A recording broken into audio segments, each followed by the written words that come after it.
वैज्ञानिकों की माने तो इस पृथ्वी पर 87 लाख से भी ज्यादा ज्ञात जीव जंतुओं की प्रजातियां रहती है, जिनमें से अब तक हम सिर्फ 15% प्रजातियों का ही पता लगा पाए हैं। इससे एक बात तो साफ हो जाती है कि पृथ्वी पर इतने जीव जंतु रहते हैं कि उनकी संख्या का ठीक ठाक अंदाजा लगा पाना और उन्हें देख पाना इंसान के लिए एक ही जीवन में संभव नहीं है। लेकिन यहाँ सवाल खड़ा होता है कि आखिर पृथ्वी पर इतनी बड़ी संख्या में जीव जंतु कहां से आए और इंसानों के जन्म के लिए कौन सी परिस्थितियां जिम्मेदार रही होगी। ये सभी सवालों के जवाब जानने के लिए हमें वक्त में थोड़ा पीछे जाना होगा। यहाँ विज्ञान की मदद से पृथ्वी के निर्माण और उस पर जीवन की शुरुआत का सटीक अनुमान लगाया जा सकता है। इस ब्रह्मांड में पृथ्वी का सफर आज से तकरीबन 4.5 अरब साल पहले शुरू हुआ था, जब धूल के कण और चट्टानों के आपस में मिलने की वजह से पृथ्वी का निर्माण हुआ था। उस समय पृथ्वी की सतह पिघले हुए लावा से कवर थी, यानी पृथ्वी अपने शुरुआती दौर में आग के एक गोले के समान थी जो सूर्य का चक्कर लगा रही थी। उसके बाद पृथ्वी की सतह पर लाखों सालों तक छोटी छोटी चट्टानों की बरसात होती रही, जिसकी वजह से उसका लावा चट्टानों से ढक गया और पृथ्वी की सतह पर ठोस सतह का निर्माण हुआ। इसी दौरान थिया नाम का एक ग्रह बहुत ही तेज रफ्तार के साथ पृथ्वी से टकरा गया, जिसकी वजह से पृथ्वी का एक हिस्सा टूट गया। पृथ्वी के वही टूटे हुए हिस्से जब आपस में जुड़े तो उससे चंद्रमा का निर्माण हो गया। चंद्रमा के निर्माण से ही पृथ्वी पर जीवन की शुरुआत, सबसे महत्वपूर्ण अध्याय लिखा जाना था। लेकिन उससे पहले पृथ्वी को कई तरह के बदलाव से गुजरना बाकी था।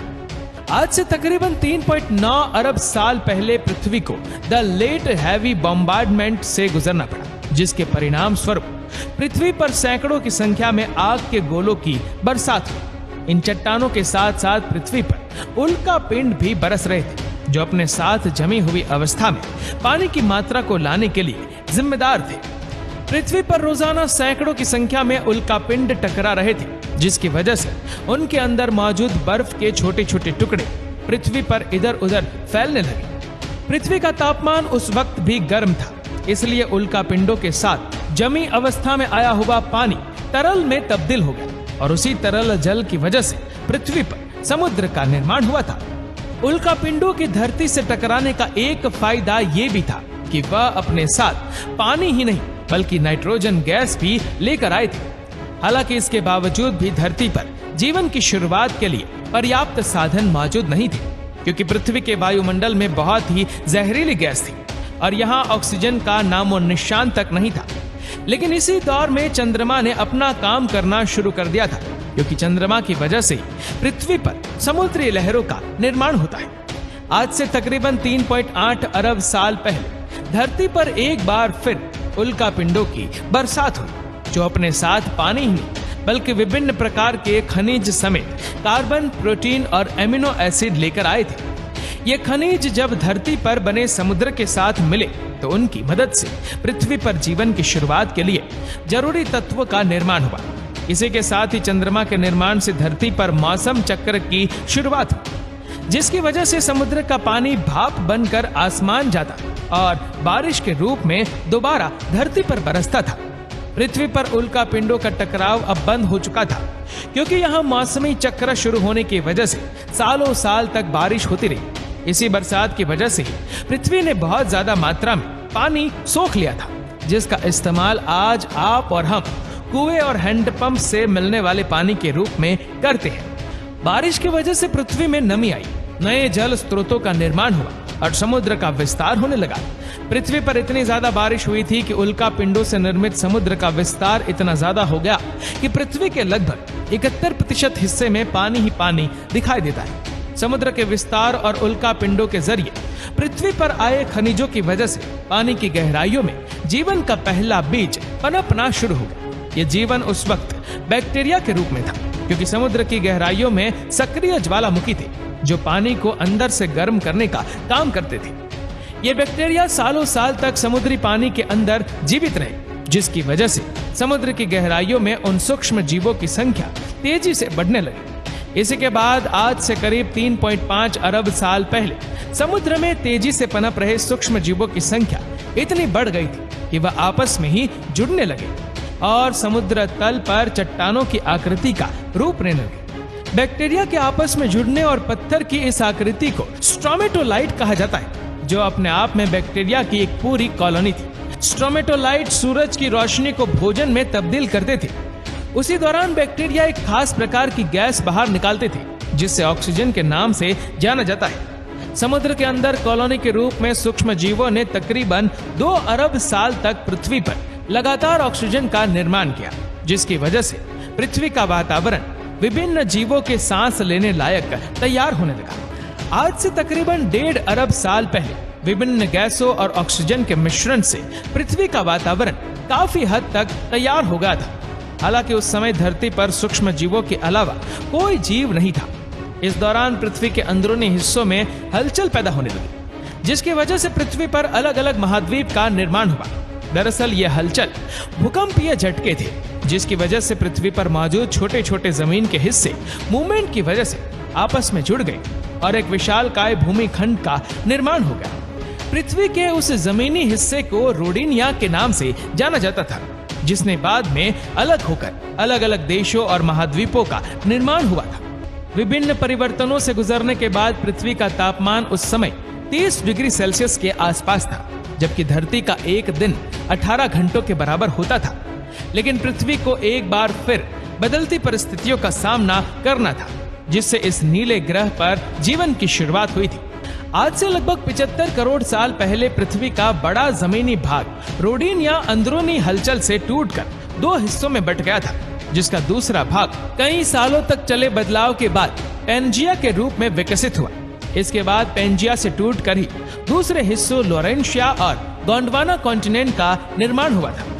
इस तरह पृथ्वी के अंदर मौजूद लावा में हो रही हलचल और प्लेट्स के आपस में टकराने की वजह से धरती पर जमीन का एक विशालकाय टुकड़ा पहले 2, फिर 4 और आखिरकार कई छोटे बड़े हिस्सों में बंट गया। इस तरह पृथ्वी पर भूकंपीय झटकों की वजह से विभिन्न देशों की जमीन तैयार हुई थी। वहीं दूसरी तरफ ज्वालामुखी विस्फोट की वजह से पृथ्वी के अंदर मौजूद लावा, विभिन्न गैस और खनिज बहुत ज्यादा मात्रा में बाहर आने लगे थे। जहां ज्वालामुखी विस्फोट से निकली राख और लावा ने ठंडा होने के बाद जमीन को उपजाऊ बनाने का काम किया, वहीं गैसों से बने बादल पृथ्वी पर एसिड रेन करने के जिम्मेदार थे। इस बरसात की वजह से पृथ्वी की चट्टानों पर कार्बन की मोटी परत जमने लगी, जिसकी वजह से पृथ्वी के वायुमंडल में कार्बन डाइऑक्साइड की कमी होने लगी। इस कमी का सबसे बड़ा नुकसान ये था कि अब पृथ्वी का वायुमंडल सूरज की गर्मी को रोकने या उसे सूखने के लायक नहीं बचा था, जिसकी वजह से पृथ्वी के तापमान में कमी आने लगी। इस तरह कार्बन डाइऑक्साइड की कमी होने के कारण पृथ्वी पर पहले हिम युग की शुरुआत हुई, जिसके परिणाम स्वरूप नीला ग्रह पूरी तरह से बर्फ के रूप में जम गया था। लेकिन जमी हुई धरती को एक न एक दिन फिर से पिघलना था, जिसकी शुरुआत धरती पर ज्वालामुखी विस्फोट के कारण हुई। पृथ्वी के अंदर गर्म लावा का लगातार प्रभाव होता रहता था। ऐसे में जरूरी है कि पृथ्वी की गर्मी समय समय पर बाहर निकलती रहे। जब पृथ्वी पर हिम युग की शुरुआत हुई तो सब कुछ बर्फ के रूप में जम गया था।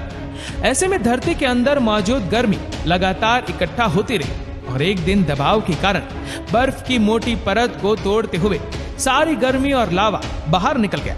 इस लावा के साथ साथ पृथ्वी पर कार्बन डाइऑक्साइड की वापसी हुई और उसकी मात्रा में तेजी से वृद्धि होने लगी, जिसकी वजह से पृथ्वी का वायुमंडल सूर्य की गर्माहट को रोकने के काबिल हो गया और पृथ्वी पर जमी बर्फ धीरे धीरे पिघलने लगी। जहां एक तरफ पृथ्वी हिम युग और ज्वालामुखी विस्फोटों से गुजर रही थी, वहीं समुद्र के अंदर पनप रहे बैक्टीरिया लगातार अपना काम कर रहे थे।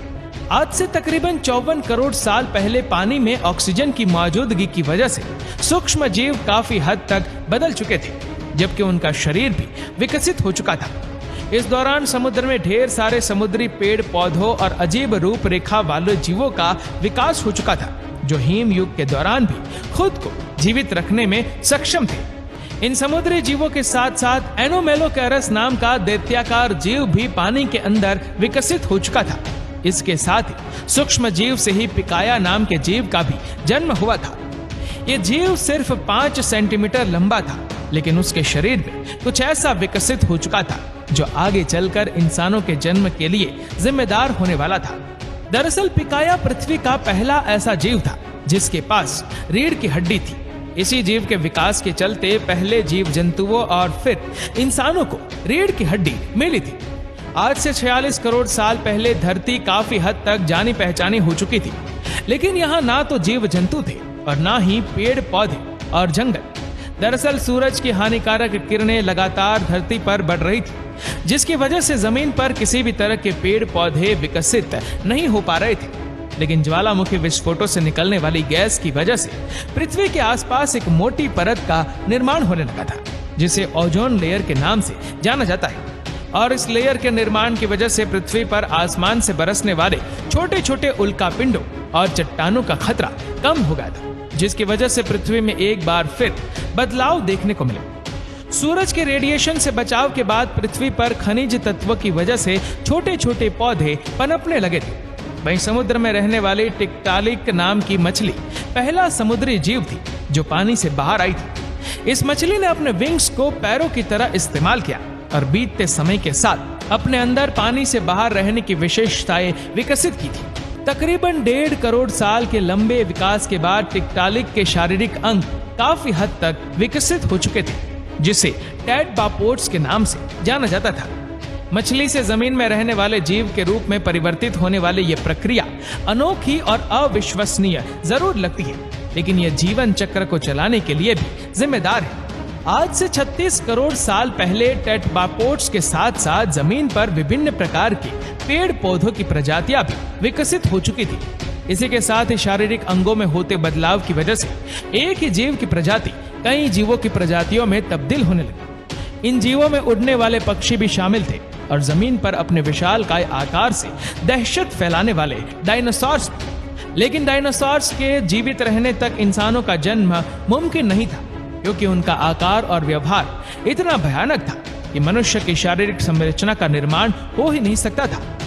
अब तो आप समझ ही गए होंगे कि पृथ्वी का निर्माण कैसे हुआ था और इसमें पहले जीवन की शुरुआत कैसे हुई थी।